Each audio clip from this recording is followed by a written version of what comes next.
Hello, and welcome to Mean Street News.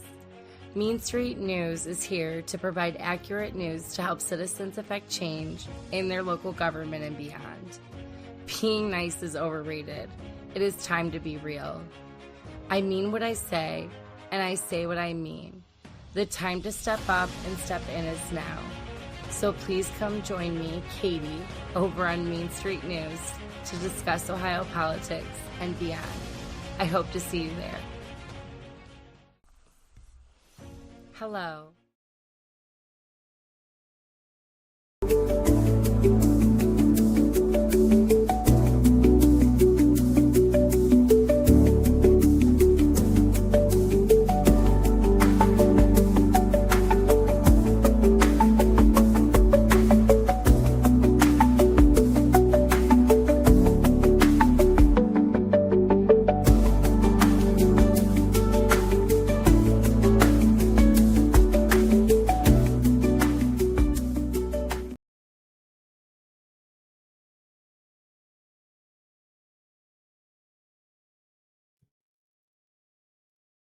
Hello, and welcome back to Mean Street News. If you're new here, welcome. I'm Katie. I'm your host. And if you are coming back, thank you for returning.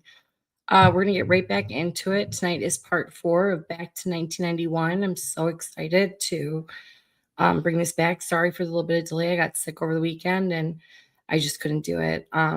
Completely drained. I know a lot of people have been coming down with something, so I was one of them. So tonight we have a little bit of a long recording. It's one of the longest, about 30 minutes, and it's the sister Gwen Mincy. She's the sister of Willie Mincy, and we are talking about the Ohio Four. The Ohio Four were 4 men that were convicted of the murder of Marsha Blakely, Willie Mincy's baby mother, longtime girlfriend, and Willie Mincy's, I don't know, not sister-in-law, but friend. They were friends, both addicts at the time, addicted to crack cocaine. Both were doing the same types of behaviors, at-risk behaviors that many crack addicts do, boosting and, bartering and trading and what have you. Marsha Blakely was found in 1991, August 8th, in the back of a shopping plaza. Her roommate, Floyd Epps, was found earlier that evening, about 1:30 in the morning, with his, he was ran over. They thought at the time as a pedestrian, but later found out that his throat was slashed, his head was ran over. He was dragged a little bit, and had, it wasn't just a hit and run. Marsha Blakely was found at 9 o'clock the next morning, and that was about 1:30 in the morning. 9 o'clock the next morning, Marsha Blakely was found behind the shopping center, about not even a quarter mile away from where Floyd Epps was found. She was beaten. Well, doesn't beaten. She had defensive wounds. I wouldn't say beaten like beaten in the story. You'll find out later. But she looked like she had been run over as well. Her throat also slashed. She also had 15 to 20. I don't know if it's 15 or 25 because there's varying reports, but 15 torture-like stab wounds on her neck. Her ear was sliced. Her face was bruised. She had lacerations to the left side of her shoulder, her knee. She had scrapes on her one foot, on her left foot. That day they went to go speak to Mary Jane Gonzalez, who was a friend of her, a tenant at this, at a gas station that saw Marsha a lot, and she stopped at her house trying to boo some steaks, sell her some steaks or some cash that she owed some people money. Mary Jane Gonzalez then, told police I would talk to her boyfriend, Willie Mincy, described a car, which is going to be important tonight, described a car that she saw that night leaving, Marsha Blakely leaving in. The last person that saw her, that is documented, is her ex-boyfriend, father to her 2 children, Willie Mincy. They were fighting at the time. We've gone over that in the last few videos. I urge, if you're new here, to go back and listen to those interviews. And we came to Mean Street News' investigation has come to the conclusion that it is more than likely that Willie Mincy has something to do. Allegedly, he's not charged or anything, but we allege that Willie Mincy has something to do with this murder based on his interviews, based on the fact that he was the last one to see her, based on the fact that we're fighting. And then tonight, which you're going to hear from his sister even more so, kind of shows that the Mincy's knew a lot more. Now, what drew me to the Mincy's was the original police report. 10 pages in, you get to the police report. I'm going to show you tonight. I'm just going to show you a couple things from that police report, and then we're going to get right into the recording. But the first thing I want to show you is Willie Mincy. First time he comes on the scene.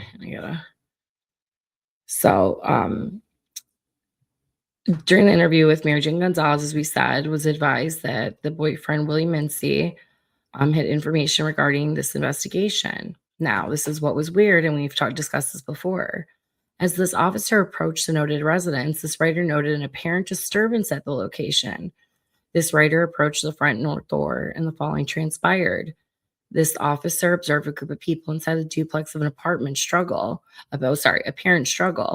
This officer entered the structure and observed several persons attempting to restrain a black male subject who ended up being Willie Mincy, Marsha Blakely's boyfriend, father to her children, last person with Marsha Blakely before her demise. This officer attempted to assist the group. The subject fled out the residence via the rear south door. This officer radioed for assistance and provided the responding officers with a description of the subject and a direction of travel. A short time later, Detective Sergeant Roner, Officer Undrisky, sorry if I'm butchering your names, and Officer D. Garcia located and detained the subject at 1606 West 24th Street. This officer arrived and noted that the subject detained was the same person observed struggling and fleeing from the 1609 West 23rd Street residence. He was identified as Willie Mincy, the boyfriend Willie Mincy. So the cops come to Willie Mincy's house the day that Marsha Blakely was found that morning at 9:18. Shortly later, they talked to Mary Jane. After they talked to Mary Jane, they go to Willie Mincy's house. What does Willie Mincy do? He flees.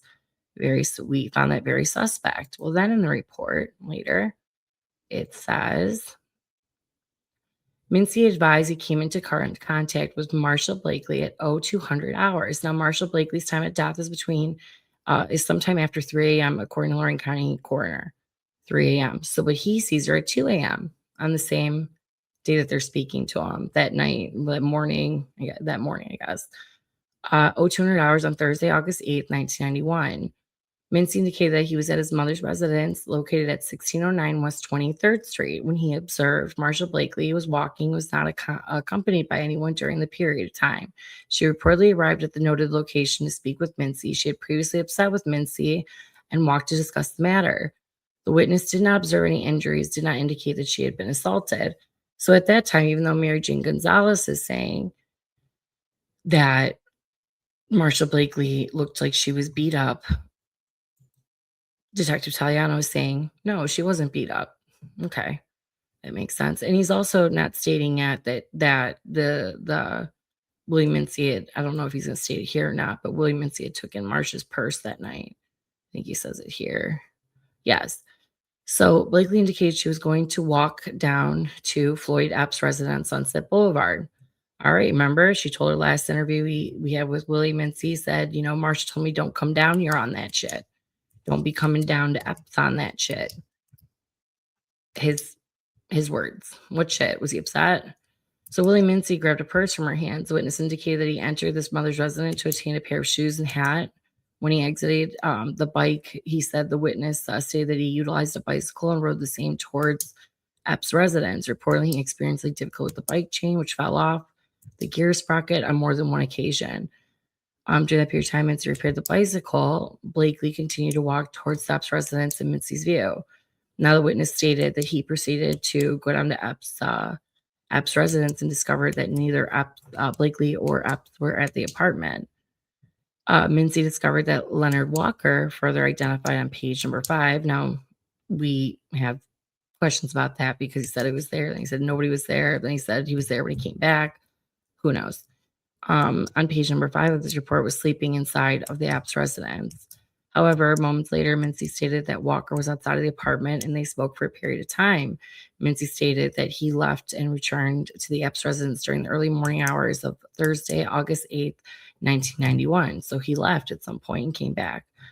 He indicated that Epps and Blakely were not at the apartment during these periods of time. So, I'm sorry, guys. So now we bring in his sister. He was joined by his sister's boyfriend, Herbert Wallace.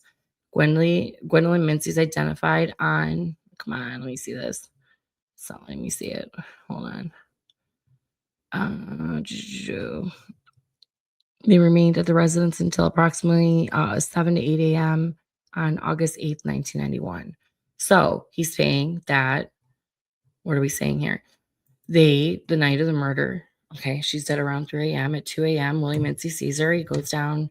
They're in an altercation, some kind of fight and arguing. She tells him not to come down to Epps' house. He grabs her purse, takes her purse, went back to his house, grabbed some shoes, grabbed a bike. By the time he got down to Marsha Blakely's and Floyd Epps' residence on Sunset, she wasn't there. He also mentioned a white station wagon that he later recanted and said the white station wagon didn't exist. He also he could have saw Marsha Blakely in. He's all over the place with his stories. You know what I mean? But what he does can stay consistent on is at 2 a.m. he was with Marsha. They were arguing. There's witnesses that you're going to even hear today. His sister herself will tell you that she saw them arguing that night on the corner. He took her purse. Then, he went down to Epps' house where he says she wasn't there. But as we're going to hear later today, there was somebody that saw them that night outside of Epps' house, and they were arguing, and Marsha took off. And we're going to hear about that witness and what he says. I'm still trying to track him down, so we'll see where that goes. Okay.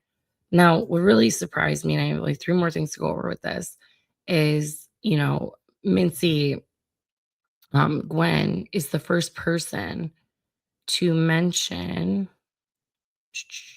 try to find the right one, to mention Shakim, which is one of the Ohio 4. Strip City. Hold on, I'm trying to find it here. If I put it here. And she's the first one to mention, Cleveland, here we go. So, his sister. The investigation continued August, so this is the interview we're going to listen to today. August 15th, 1991, this writer interviewed the sister of Willie Mincy, Gwendolyn Mincy. Now, this is all that Detective Taliano had to say about this 30-minute interview that we're about to listen to.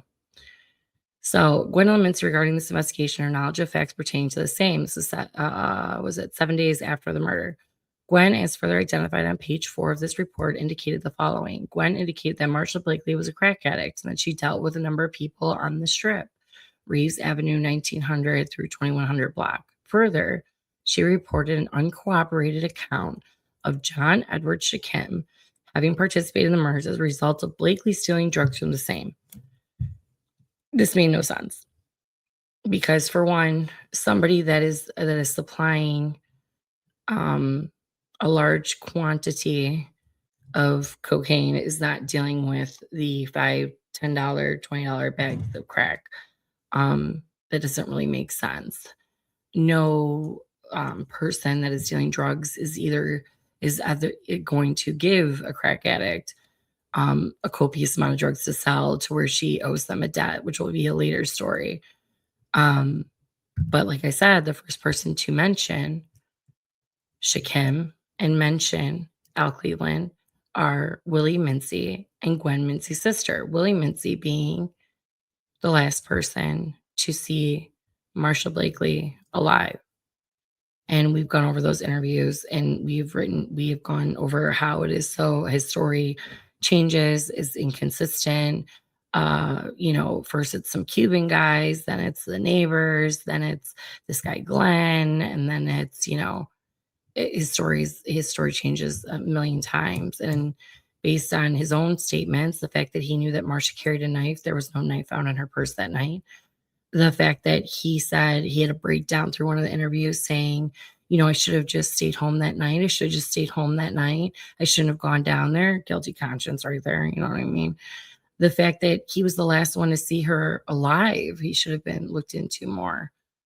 The fact that they were fighting, the fact that he was upset with her about her lifestyle and the decisions she was making, the fact that he partied at Floyd Epps' house all night. And from what my understanding is, Floyd Epps wasn't too fond of Willie Mincy based on the testimony of Leonard Walker. And even, Willie Mincy's own statements that we hung out outside, Floyd didn't like me in our house, right? He went into Marsha's house. He didn't go into Marsha's house. During his interview, he kept asking, what's wrong with Marsha? What's wrong with Marsha after being told that Marsha was dead? And to me, that's basically kind of inferring that that she was killed in a violent manner, in a manner that is not conducive to just violent matter, right? What was wrong with her? Then he's the first person to ask about Floyd Epps, even though he's never told that Floyd Epps is dead. Why was he asking about Floyd? And then he said, he's asking just because, Floyd came up in his head. What? And when they said, why were you so upset when we approached your house, Willie? He said, I just had a feeling. His spidey senses came out, and he just had a feeling something bad happened. That's why he ran away from the police when they showed up. The beginning of this interview is really interesting. I don't want to stop it after she says it, but Detective Taliano is going to ask her, did Marsha owe anybody money? And Gwen Mincy's going to go on to say, she owed this one girl $20, but nobody's killing somebody over $20, right? And then you hear the tape go click, click, which has been very consistent throughout all of these interviews with Detective Taliano and Sal Rivera, then Captain, and Detective Rich Resendez. The tape goes off and the story changes. The tape goes off and the story changes. But you'll hear click, click, and then she starts talking about Shakim. The Shakim in the previous interview, she didn't even know. She knew his name, and she didn't know his name, and she knew his name, and she didn't know his name. The whole thing is shady. So we're going to play like the first 5 minutes, and then we're going to stop and discuss. 1 second to share my screen.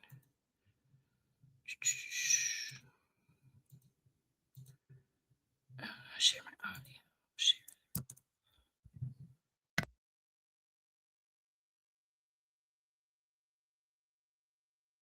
Mincy, is that right? Mm-hmm. Oh. My name is Detective Taliano, Lorain Police Department, and you are Gwen Mincy, is that right? Mm-hmm. Okay. Gwen, I actually come down this morning to talk to you about the murders of Floyd Epps and Marsha Blakely. I don't know how well you knew Floyd. No, long time. Right. But I know that you were pretty close with Marsha. And after talking to some people, I have reason to believe that you might at least have some information that could be of some use to us. I don't know what that information is. Yeah. I won't know until I talk to you. Mm. Okay. But I do appreciate you coming down. And see, today's date is August 15th. Mm-hmm. And the time is 1000 hours. Okay. Why don't you first tell me, how did you come to know Marsha? We grew up together out there in the projects. Okay. I've been knowing her since she was a baby. Right. Mm-hmm. How old are you? 31. Oh, she was about 22. Right? Mm-hmm. Yeah, okay. So you're a little bit older. Right? Mm-hmm. You don't look it, that's fine. Yeah. I had to look again. Since she was a baby, she owned herself.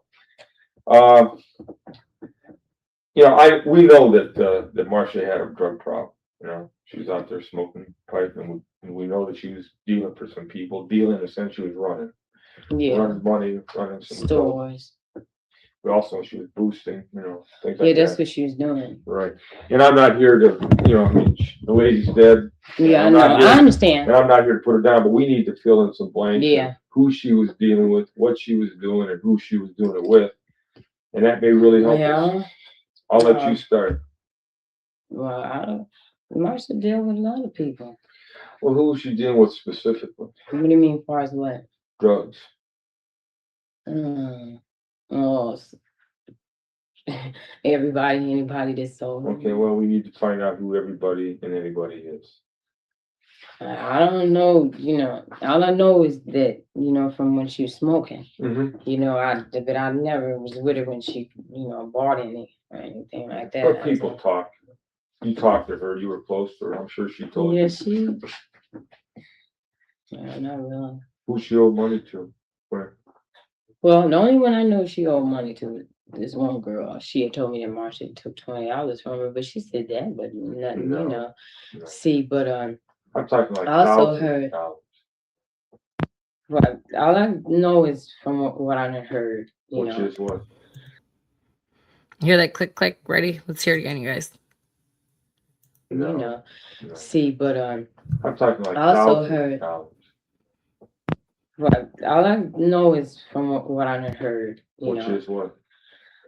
I heard that this one girl came to me and she told me that Marsha had an argument with Shakim.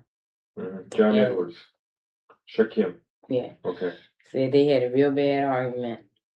It was about some dope drugs, and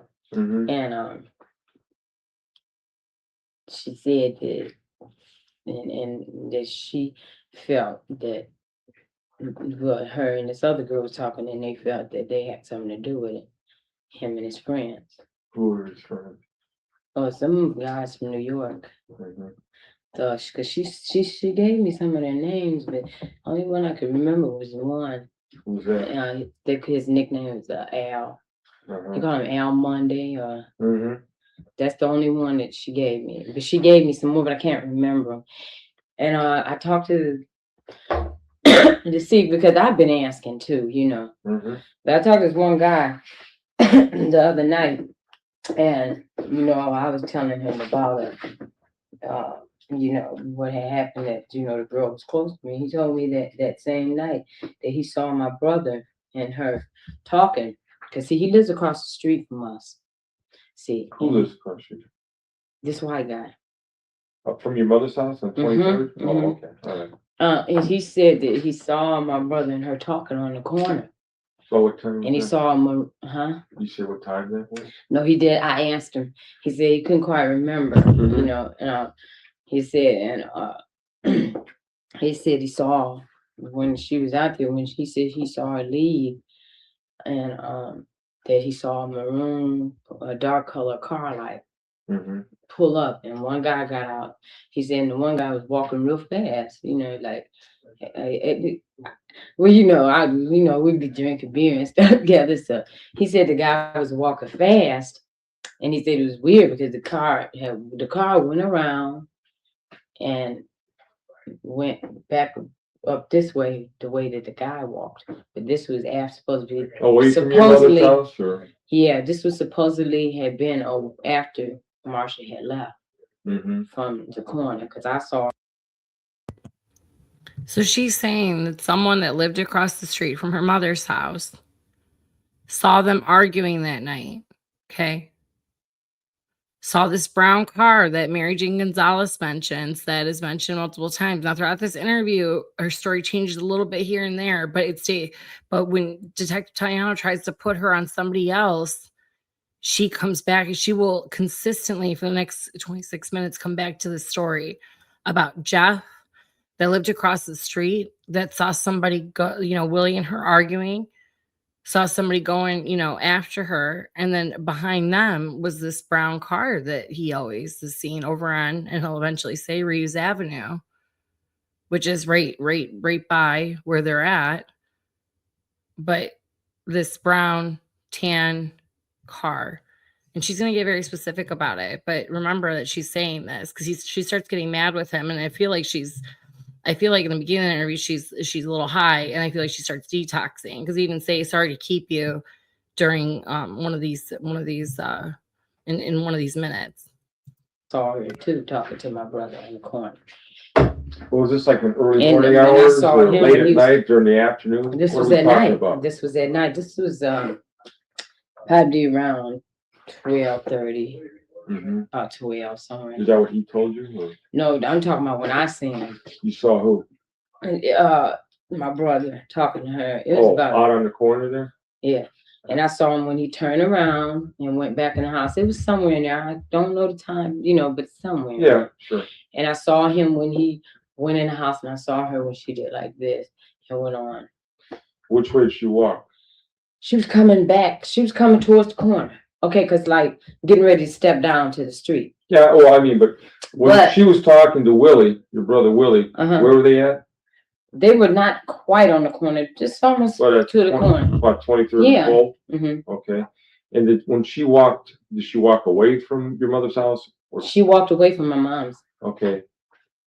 And what if about, I'm not mistaken, the guy said, "Did I see the car?" No, because see, the reason I was in another car. I was getting ready to come home.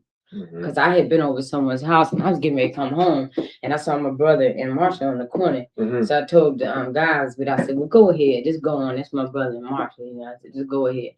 I said, "I come back," And we went on, and we went somewhere, and then we came back, and I had him drop me off, and I got my brother. Willie. Yeah, I got him, and I told him, I said, "Hey, come on, let's go home." Because he was sitting outside down there where Floyd and Marsha lived. Okay. But that was later. That was about probably, I don't know. I can't quite, probably about 25 minutes. But what time is that? It's probably. Isn't it weird? You hear that zoing, and she said, "Oh, that was later. That was way later." And then all of a sudden she goes, "Oh, 25 minutes. That's not later." And then she stated twice that she saw them at 12:30 together, which by the way, Mary Jane Gonzalez's story matches up, right? Because Mary Jane said she saw her between 12 and 12:30. Well, then we see that Gwen Mincy sees her arguing on the corner with her brother. And then she said, "When I came back, we left." I said, "Ignore them. That's just Marsha and them." Then they went on to the thing. She said, "That was a while, right? That was a while." Then she says 25 minutes after you hear the zoing, we hear throughout all the, well, a couple interviews, not all of them, but a couple, when they want the story changed, we hear that swing, which is so weird. Let's see. Yeah, about 25 minutes. No, I can't quite, probably about 25 minutes. But what time is that? It's probably, let's see. Yeah, about 25 minutes to or something like that. Because he was sitting there waiting. I heard her come home. And I said, "Willie, come on, she ain't gonna be home, Because she always did you say anything about what happened between him and her when they were talking on the corner of 23rd and Pole? Nothing but just that he didn't want her to go. He always tried to keep Marsha from going places, going in stores and stuff. He used to argue with her about that a lot, till she got to stop. She wouldn't listen. She was so hard-headed. You mean going to the store like boosting and doing drugs and running the streets, She prostituting? No. She ever get anybody's car? But I believe, I believe that. That. Well, that's what I meant by prostitute. That's how she got caught before. Right. She went to jail before that because most of the time she would hop in anybody's car. All they had to do is just say they had some money. She would get in the car. She's so naive. But she didn't really bother nobody though. Yeah. But I do know that guy, and the car that the guy seen, I'm telling you, it's something. He said the same car he parked on Reeves, right where I usually see Marsha at sometimes. Where on Reeves? Right. What building? Who lived there? Right. Well, on Reeves, which was. Eddie Mendez. No, but by the Jets. Right, and by the projects. When you say Reeves Avenue, you mean between 21st and 19th, the strip. All right, that's all you right there, the car. He said the car be right there all the time. He said this guy that you're talking to, what's his name? Jeff. I don't know his last name because I just really met him. He stays across the street from me. From your mother's house, 1609 23rd. But see, I done heard so many things, Yeah. But well, why don't you tell me what you heard? Why don't you tell me what you heard? Did this go on your father? Is that information? I don't know what you're going to tell me, but I need to know what you know. I mean, 2 people died a very violent death.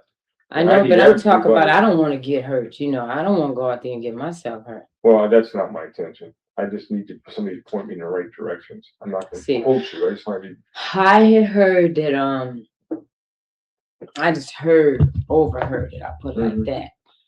That Do you hear him? All of a sudden, she's talking about this Eddie. Do you know who Eddie Mendez is? And he starts getting like angry, right? He like kind of starts getting mad. He's like, "Well, who is this guy?" And she's like, "Well, this guy Jeff sees this car parked all the time on the same car he saw that night parked on Reeves Avenue. You know where this Eddie Mendez lives?" And he starts getting mad about that. And then all of a sudden, she's like, "You know, does this go any further?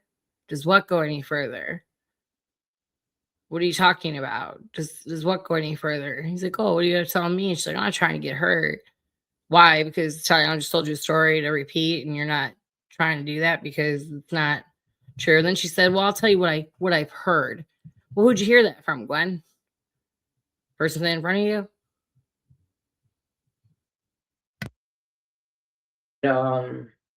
see. Coach you. I just want to. I know, I need but I'm everything, talking about but- I don't want to get hurt. You know, I don't want to go out there and get myself hurt. Well, that's not my intention. I just need somebody to point me in the right directions. I'm not going See. to coach you. I just want to. I had heard that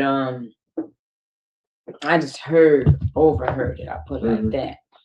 That like this, I heard two different stories. That Marsha had went and copped a piece from these two guys. What two guys? I don't know. They were supposed to be Cubans. I don't know. And that Shakim went back and convinced these guys that Marsha was snitching because these guys were supposed to have been bringing guns down here. And Shakim went back and convinced them that Marsha was a snitch. So that's all I heard. These two Cubans. I don't know. They're Where are supposed these to two live. Cubans? That's where they're supposed to be staying. They're supposed to be staying over there, right off 11 in Lorain. Well, see, you know how you come off Lorain Drive, and there's a little curve going up by where the car wash used to be. Right. Well, they stay in there somewhere. They're supposed to stay right in there somewhere, You ever right? see these And guys? like around right in back of shot. No, I never seen them. You ever think what kind of car they might be driving around? No, Okay. but I also think that maybe you should check the car out on Reeves. Well, if I can find it, what kind of car? Actually, I don't But know. I what kind of car don't we're talking think. I think you need to go check out the car on Reeves. Like, yeah, if I can find it. She just told you 2 minutes ago the car is always there, that they see it all the time. She's gonna later say that she saw it that day. Oh, but if I can find it, you know. I think that the car, cause see, think that maybe you should check the car out on Reeves. Well, if I can find it, what kind of car? Actually, I don't But know. I what kind of car we're don't talking think. I think that the car, cause see, I've seen Marsha get in and out of this same car. Cause I asked my mom to go down the street today. You know, cause about. What car? It's a Monte Carlo's, a dark brown, Monte Carlo. like a Grand Prix or something. It looks, if at night it would look burgundy. Is that car always out there? Yeah, Is it out there now? yeah. And see, I've seen Marsha get in and out of that car. I've seen her in the car with Albert Mendez before. Who's So- Albert Mendez? I went to school with him. Uh-huh. So he's a Puerto Rican guy. Where'd you live? On Reeves, Where about? right with that same car that I think I think that guy's been seeing. That's the car he saw that I It's believe. not he Albert saw. Mendez's car, is it? I've seen him driving it. I don't know who the car belonged to, Mm-hmm. but When's the that last time same you saw car, that car out there? just right before I came here, because I asked my mom to ride down the street. Okay. Describe it. It's a brown Grand Prix. It's got a beige looking top, but at night it would look like it's a dark brown burgundy. You know, at night it would look Is burgundy. it an older car, a new car? It's older. Yeah, about I'm getting me probably Grand Prix. It ain't no old Grand Prix. It's one of the ones made like like a square, like not one of them long Monte Carlos. You know, those are not like that. Yeah. I'm talking about them shorter ones. Yeah. Okay. It's tan's got a little bit of rust spot on and back on the end. It's got a beige top, you said? Uh-huh. Can you get a license plate for me? Yeah. Drive by just and call it in when you leave here? Mm-hmm. So I know I'm looking at the same car you're looking at? Yeah. Okay. So. Okay, but like I was saying about that car, see, Alfred has dropped Marsha off up at my house before and picked her right back up and dropped her off down by Floyd's house. See, and so that's why I said, I think that, from what the guy told me and stuff, I think that, they should check that car out too, because Okay. I would, I'd be listening and stuff to things, but I don't want to really get involved because I don't want to go out there and get myself hurt, I understand. So who do you think killed Marsha and Floyd? Hey, I don't know.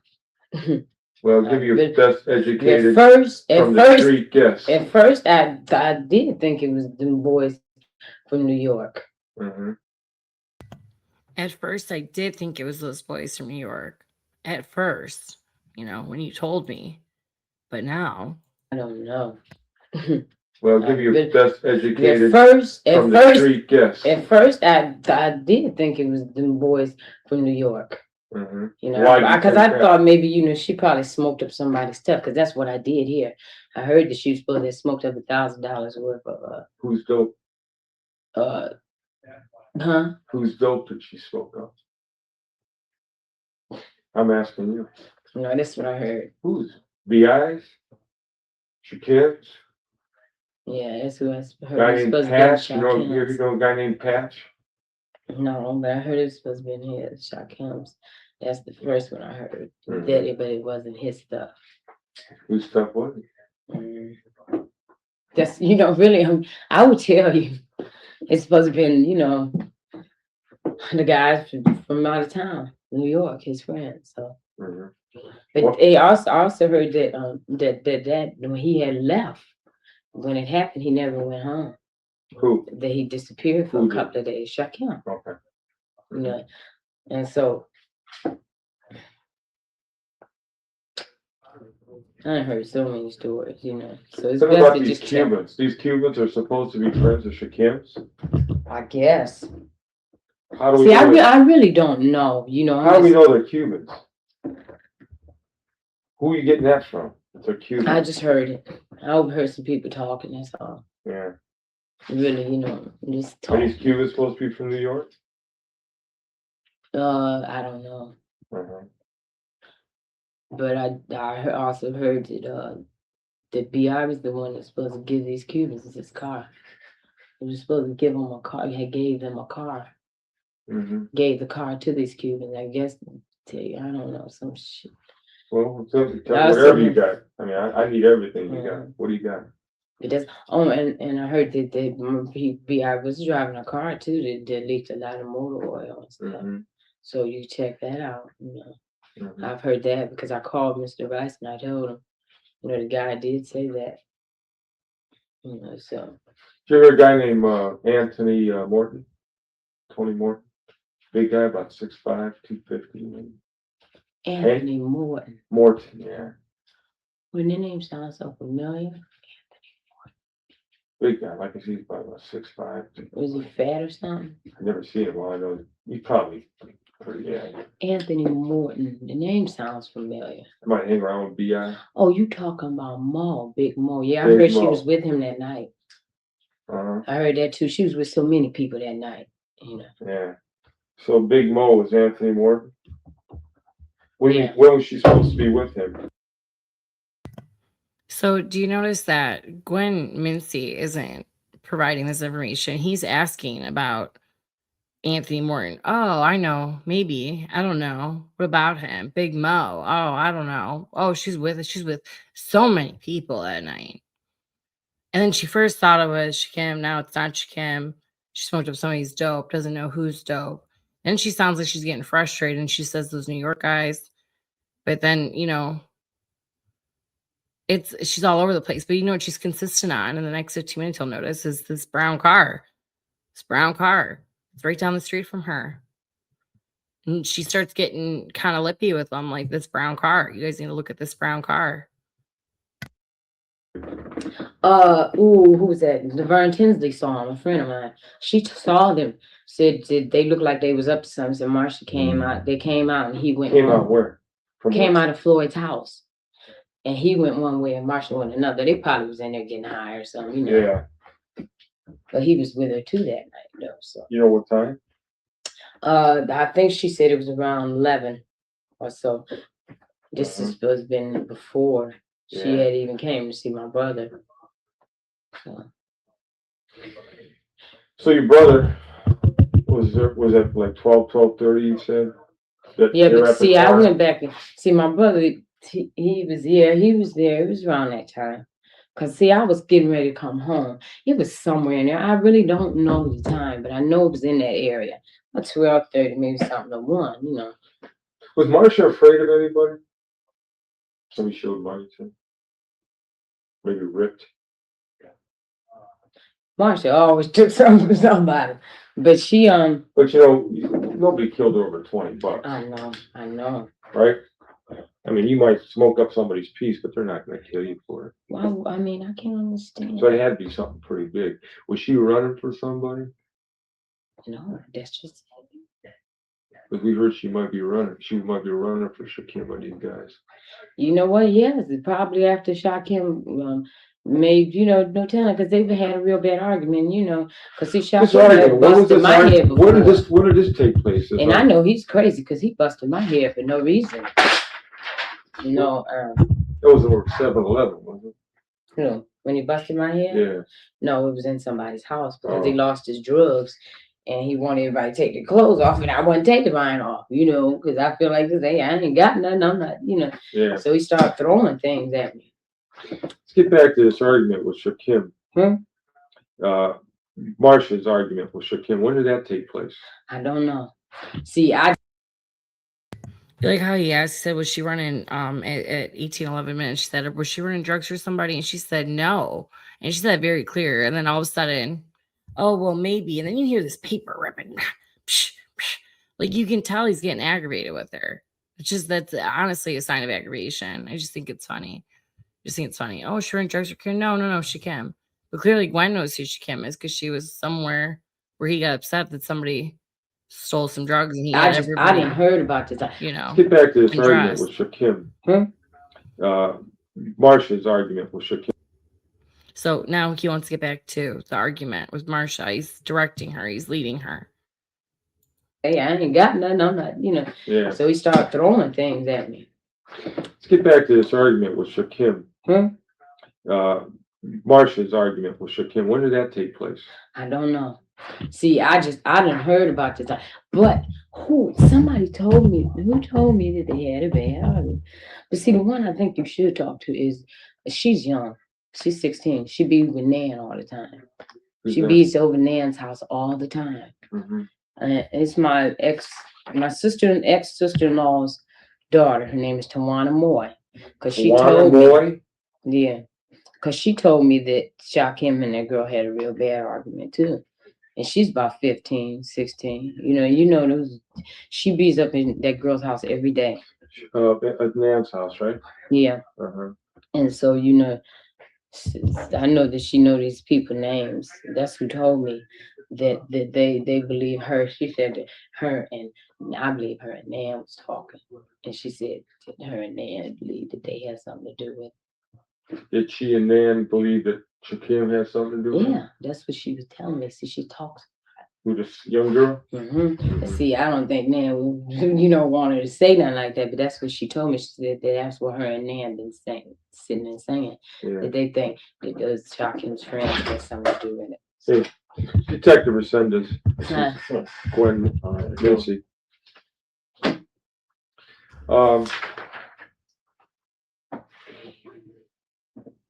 Who told you about the argument, though, with Shakim? Shakim was supposed to argue. I can't even remember. But did they say when that happened? They said that I can't remember who said they were arguing, but I heard that they had a real bad argument at the bar. At the bar? In the bar or at the bar? That they were arguing at the bar, either in the bar, is one of the two.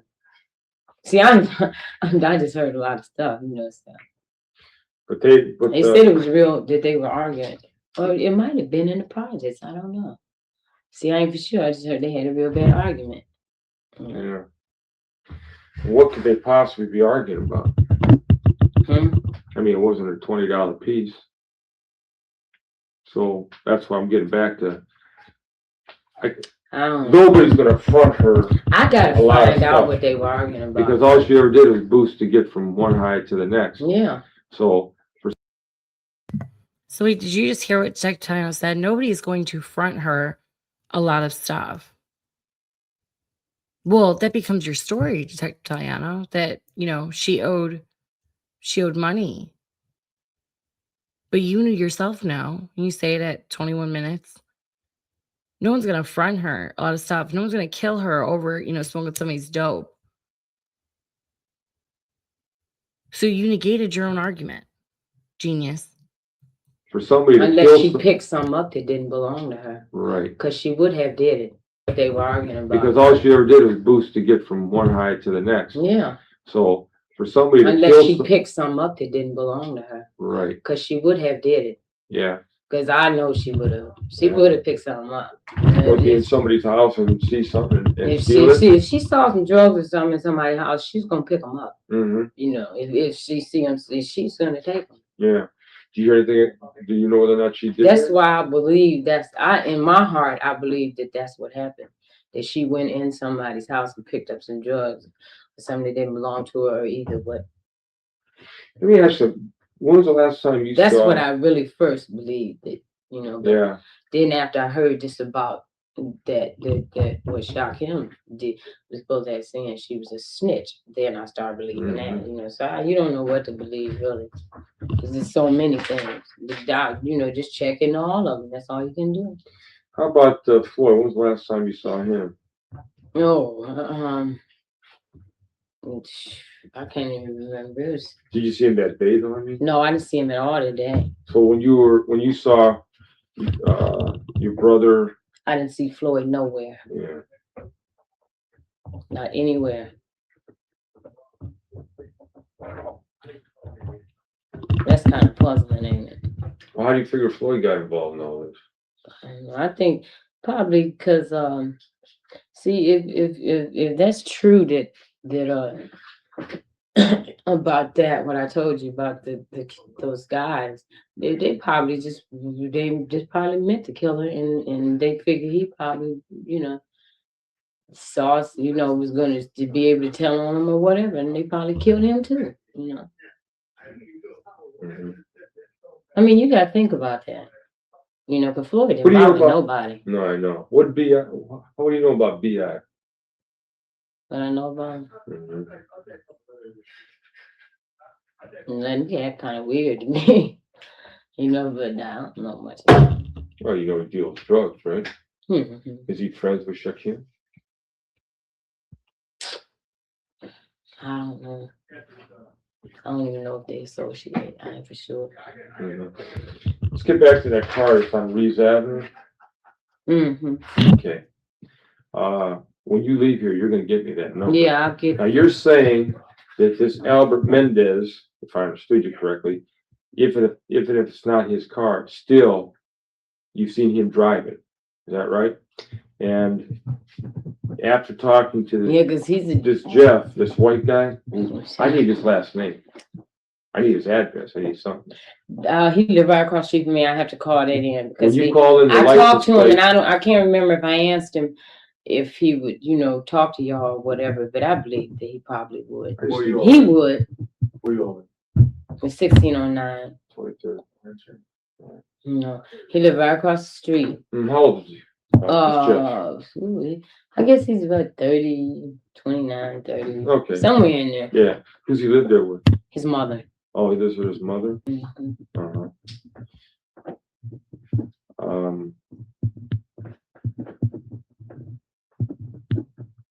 he's the one that he told you he saw this car after your brother and Marsha sort of split this car being in an area and somebody getting out and walking towards her, or at least the direction she was. He said they looked suspicious. Yeah. And he described the car as And he what? said, and I think if I'm not mistaken, that car went the same way Marsha went. Yeah, but did you see it? The car? No, I didn't see it. I So, just saw when he described it to me. It came to me, Dad. I remember Marsha getting out of the car with Alfred Mendez at our house. He brought up there before, and I remember her getting out of the car once again before. So I went over to this guy I went to school with. I said, who's he run with? I said, oh, he'd be running with. He'd be out there in the project. Right there on Reeves. Right there on Reeves where that car live there on Reeves? That's his cousin, lived there, Eddie Fonseca. Oh. You know him. And Fonseca's whatever. Is it Fonseca's car? Is it a dark brown? It might be his mom's car, and they be using it a lot. Yeah. Well, you give me a license number. I think I might already check that car out. But I still want to see it. It's brown color, though, right? Mm-hmm. Well, Detective Taliano, if you already checked that car out, it's not in any of your reports. That name's not even in any of the reports. Fonseca's and Albert Mendez, those aren't in the reports at all. If you checked it out, wouldn't you put that in your police report? It's funny, too. She said she knows them. You know them. You know them, Detective Taliano. You know of them. Running the streets. They're also running around the projects. Oh.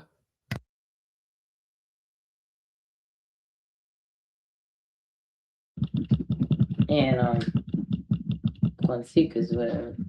Is it Fonseca's car? Is it a dark brown? It might be his mom's car, and they be using it a lot. Yeah. Well, you give me a license number. I think I might already check that car out. But I still want to see it. It's brown color, though, right? Mm-hmm. Yeah. Right. Usually backs it in.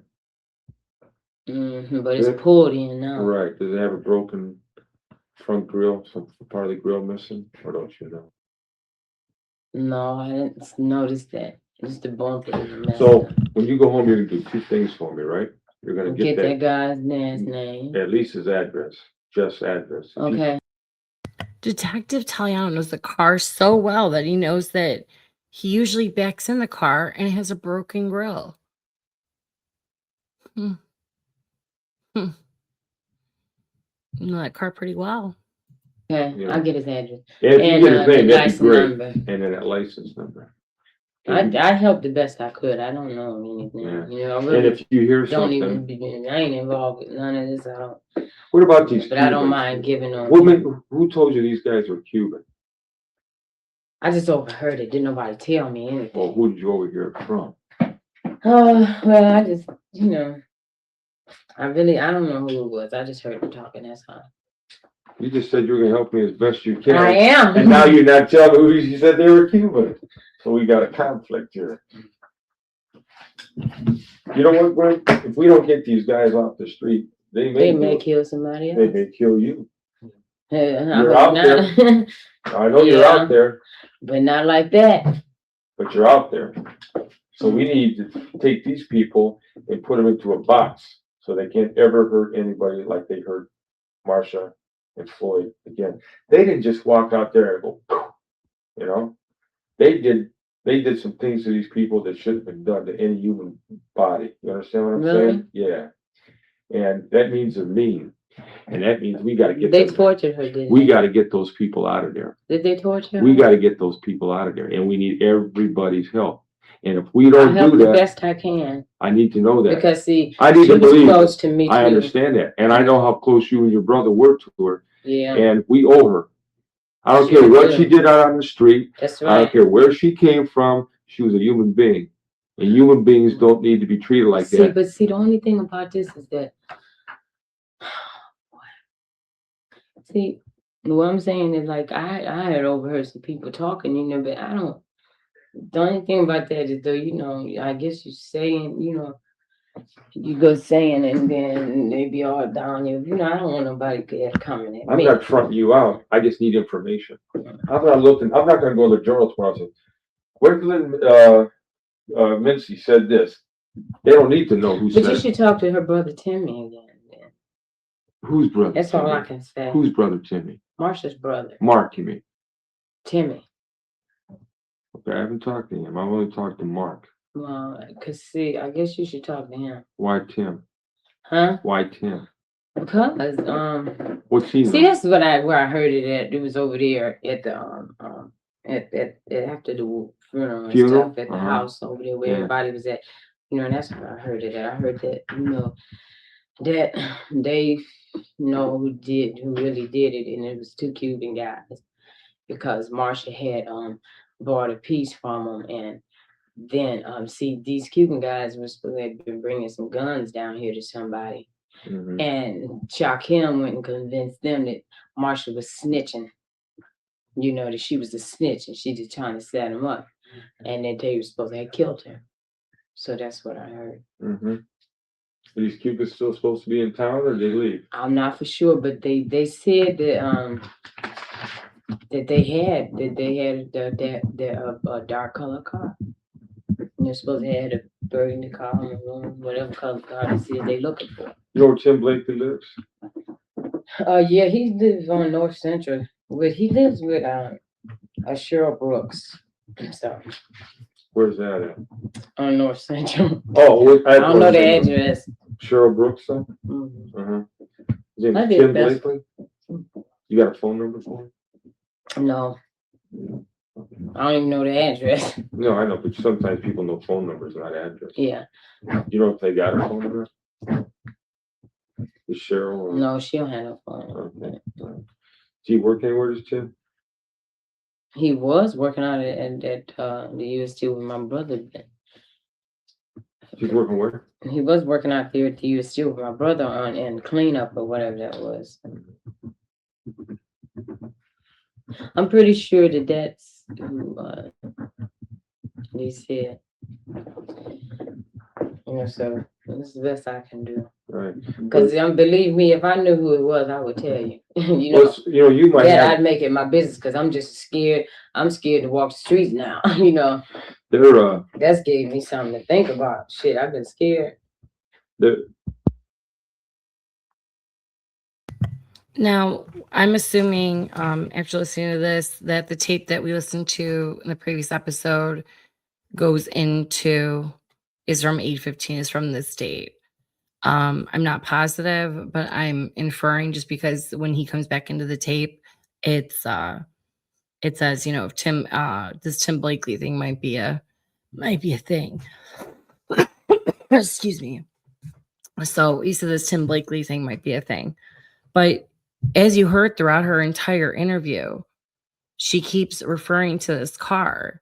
You see how quickly, you know, Detective Taliano wants to blame, you know, Shakim, and keeps bringing up the New York boy, Shakim. What does this have to do with Shakim? What does that have to do with Shakim? And she's like, nothing. You see how he glosses over that car. And she even says, oh, you know them, and that they run the streets as well. And he just pretty much, oh, I already looked into that car. Well, if he did look into that car, it's not on his police report. It's documented nowhere. There's no interview taped with Albert Mendez or what's that guy's name? Albert Mendez or Eddie Phoenicius or whatever his name is, you know, about his mom's car. Detective Taliano didn't write anything about that in his report. And she keeps coming back to that car. She keeps coming back to white boy Jeff, who lived across the street from her, and said that she saw somebody walking fast towards Marsha, which she assumed was her brother, and this car following. So who was in that car? And I want to track down white boy Jeff. That's my new goal. Now, this is the first set of interviews that I've had. My next episode, I'm going to try and get Shakim on here, and we're going to go over all of the stuff that we found together. And Shakim is one of the Ohio 4 currently incarcerated. So I don't know when that next episode is going to be. And in between, I'm going to get back into some of my other stuff that I do. People ask, you know, Katie, how did you get into this case? And this case stemmed from a corrupt radio contract that I was investigating, and which led into an investigation into our Lorain County prosecutor being extorted by allegedly being extorted, but I believe to be an extortion when he decided to not play for one, when he decided to free Nancy Smith, when he decided not to play around with this contract that was going around, the CCI contract, when he decided not to defend the 30-year sheriff that was going after the commissioners, when he decided not to indict the commissioners. Then I learned about the Ohio 4, and literally I think I read almost everything about the case that Josh Dubin had put up in December 2024. It just hit me. It took 2 weeks, and I kind of dug in.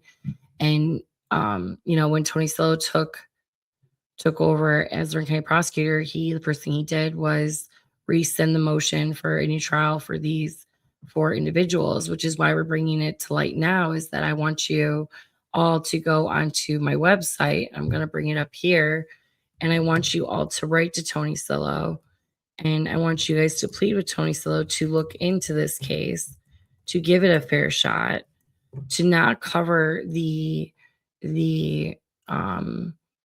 previous the previous prosecutors' discretions, to look into the plausibility that these men did not commit this horrendous crime you accuse them of. Regardless of what happens in the future, your job as a prosecutor is to also defend what's right, is pursue justice.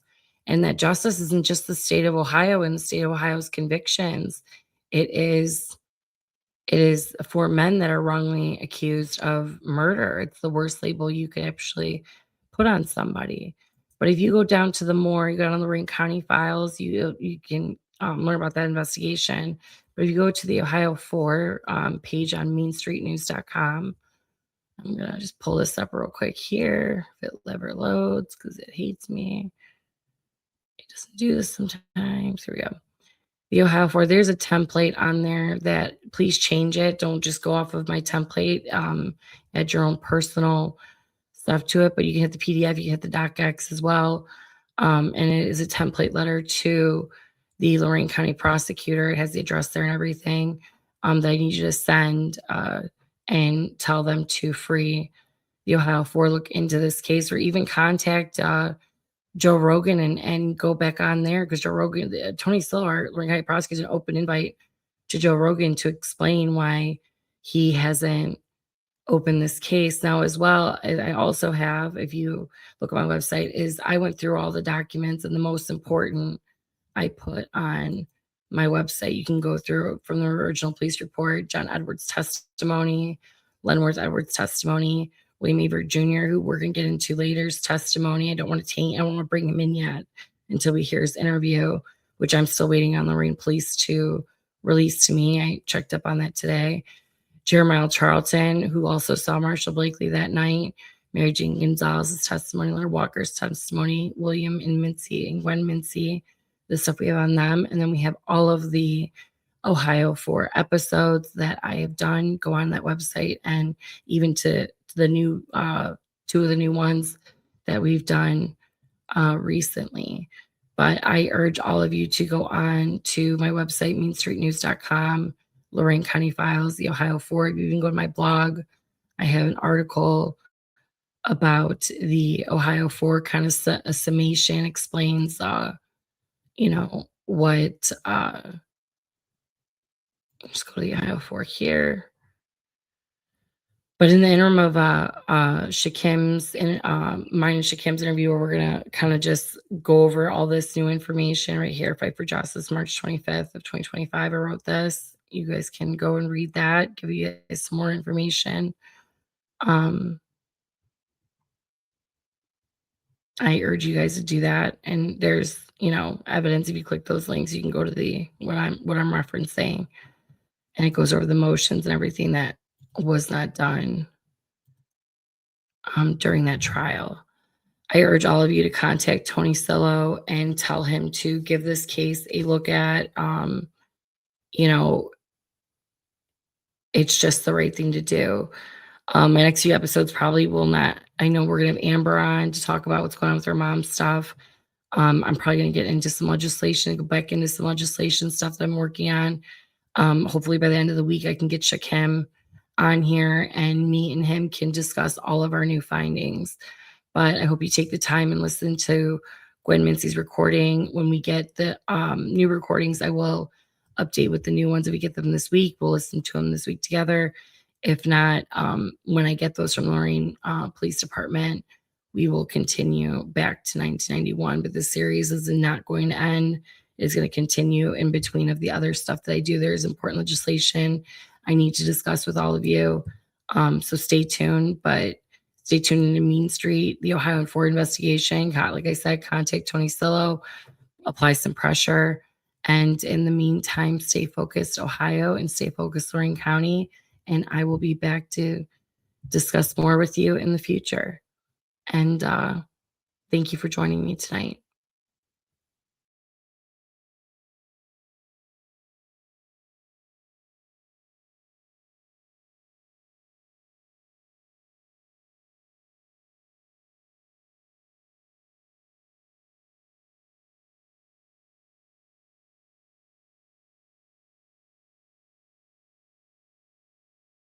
Thank you for joining me today on Mean Street. I hope you enjoyed this show.